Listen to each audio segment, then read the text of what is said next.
নমস্কার। কবিতা মা কালী, কবি দীপক চন্দ্র দাস।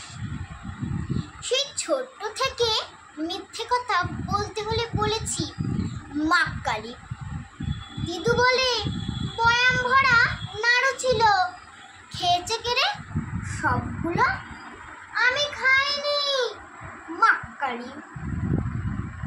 দাদু বলে হায় হায় চশমাখানা ভাঙলো কেড়ে, আমি ভাঙিনি মা কালী।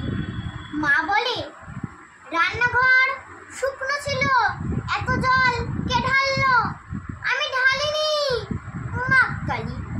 বাবা বলে রেজার খানা কে নিল, বাক্সতেই তো ছিল, আমি নিইনি মা কালী। দাদা বলে বইয়ের পাতা ছিল কেড়ে, একটু আগেই গেছি পড়ে, আমি ছিঁড়িনি মা কালী।